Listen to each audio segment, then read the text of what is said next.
amongst us as far as our careers are concerned? Tabitha. So great question, right? There's so many. So I'm going to kind of bunch them into three, right? And by these blind spots, I mean that these are the things that if we don't refine, if we don't do these things well, we will do great work, but we will not reach our career goals or progress as our careers as fast as we want to. So let me bunch them into three.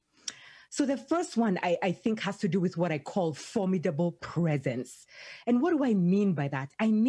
What I mean by that is, what impressions do you leave in the workplace about your capability to your peers, to leaders, not only just your boss, but also your boss's boss and beyond. And if you're a leader, to people who are less junior than you, right? So when you're plagued with self-doubt or things such as imposter syndrome, when you don't have the right kind of visibility to the right people, to the people of power at the executive table that make decisions, when you're doing good work, and you're assuming that your good work speaks for you, right? Those are some of the things that I bucket into formidable presence. Does your presence inspire respect and inspire the people that you're working with to feel the desire to move you or to support you, right, in terms of your career ambitions? So that's the first challenge or roadblock that I see. Okay. So it has to do with your presence and how you show up.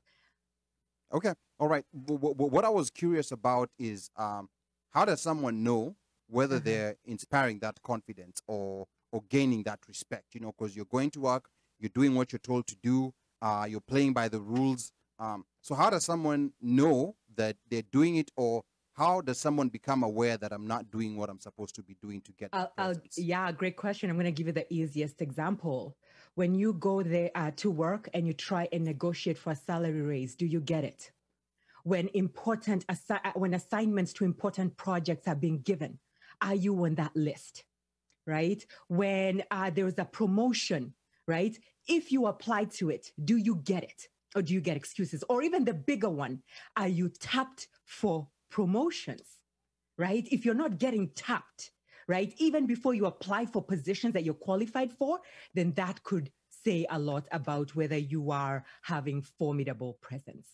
Okay. That is interesting, and I want to welcome all the listeners and the rest of the panel. You know, like I said earlier, you know, like this is going to be a conversation today. You can leave your questions, and I also want to remind the listeners that, of course, you are tuned in to the Politics Hour of the One Mic Show, and I'm your anchor and producer, Ali Badawi. Now, tonight we're talking to Houston-based leadership and career advisor, Ms. Tabitha Njeri. She will be hosting free career webinars this weekend, and the registration details will be posted in the comments. We're going to, you know, work to make sure that those are posted in the comments, you know, like, and Jerry, feel free to start sharing them in the comments so that people can start reviewing them and registering for those free webinars. We will later in the conversation talk about unique challenges that men face at work. So stay tuned for that. That's something that's not talked about so much. And also feel free to drop a question for Tabitha. She's here to answer your questions on our Facebook live stream. And please remember to subscribe to our OneMicShow YouTube channel and follow us on Instagram at OneMicShow. Now, I don't know whether Mika has joined us already. Mika, are you there? Yeah.